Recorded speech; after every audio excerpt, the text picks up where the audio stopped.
warahmatullahi wabarakatuh. Perkenalkan, nama saya Jumiati. Saya mahasiswa Universitas Indrapasta PGRI dengan NPM 2017 4150105. Di sini saya ingin memaparkan tentang media pembelajaran jarak jauh, yaitu dengan menggunakan aplikasi Zoom Meeting. Mungkin teman-teman sebelumnya ada yang pernah atau sudah pernah menggunakan aplikasi Zoom Meeting ini. Zoom adalah layanan video konferensi yang memungkinkan pengguna untuk melakukan daring dengan memanfaatkan teknologi cloud komputer. Keamanannya 256 bit TLS. Zoom dikembangkan oleh perusahaan Zoom Video Komunikasi INC yang berpusat di daerah San Jose, California, Amerika Serikat. Zoom didirikan oleh mantan eksekutif di Webex yang bernama Eric Yuan pada tahun 2011 dan diluncurkan secara publik pada tahun 2013. Dengan Zoom, pengguna dapat saling terhubung, melakukan meeting, melakukan webinar, chattingan, hingga diskusi secara channel.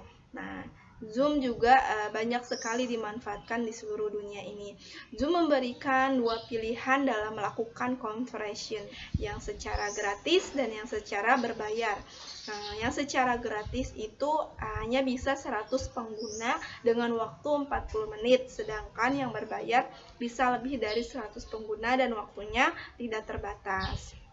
Di tengah pandemi global, aplikasi virtual berbasis internet menjadi solusi banyak orang untuk tetap berhubungan ketika di rumah saja.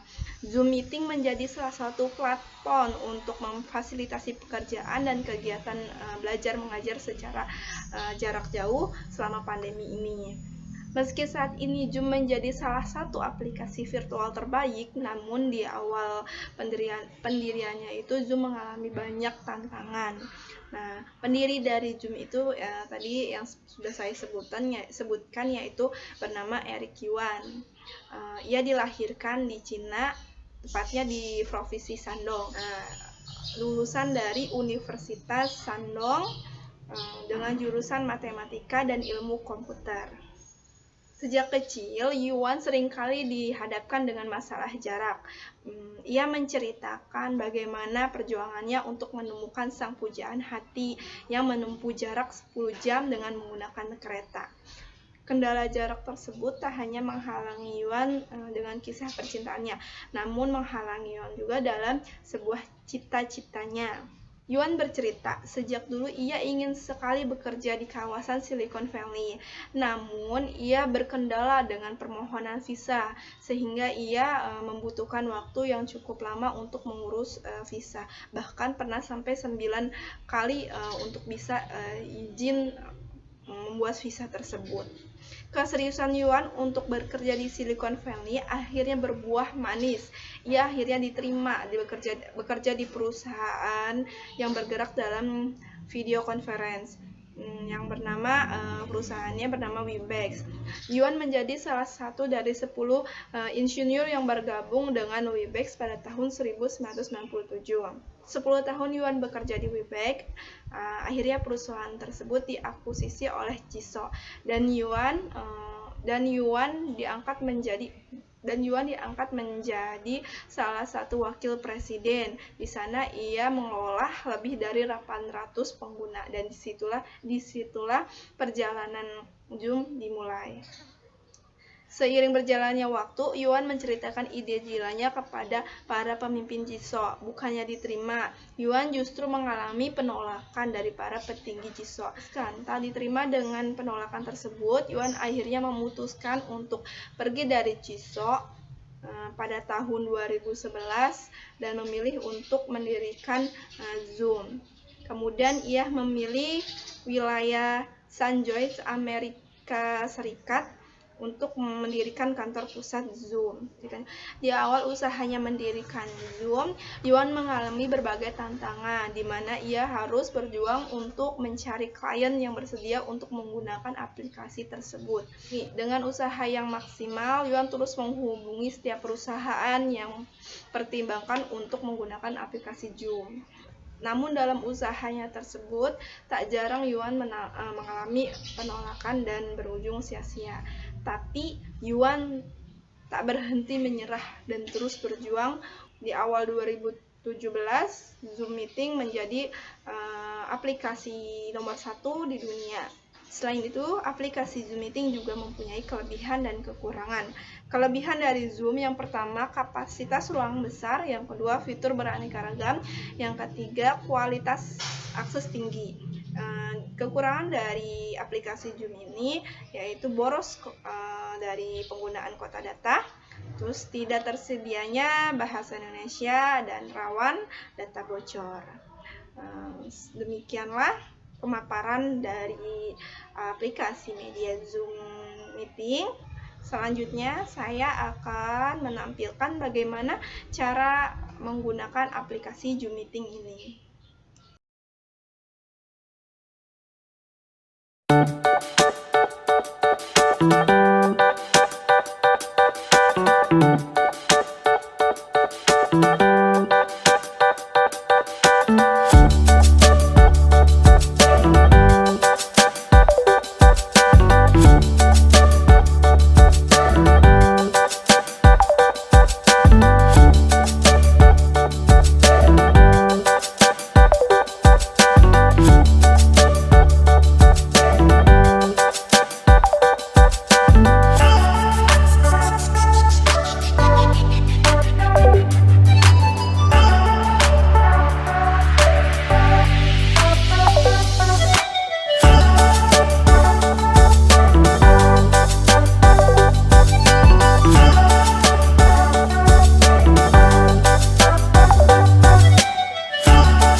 Baiklah, selanjutnya saya akan menjelaskan bagaimana cara menggunakan aplikasi Zoom ini.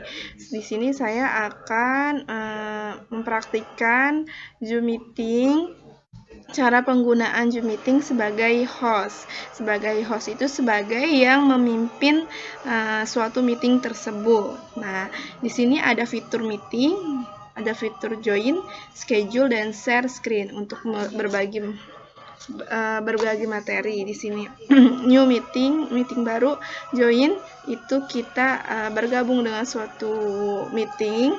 Terus schedule bisa juga dischedulekan. Dalam misalkan kita ingin membuat meeting di hari Jumat atau di hari Sabtu, kita bisa schedulekan di sini. Nah, di sini saya akan membuka meeting baru. Sebelum saya membuka meeting baru, terlebih dahulu langkah pertama itu kita harus mengirim link dari meeting kita kali ini. Gimana caranya? Klik meeting, copy invitation, lalu kita kirim kepada orang yang ingin masuk dalam meeting kita. Saya akan kirim melalui WhatsApp web. Copy. Nah,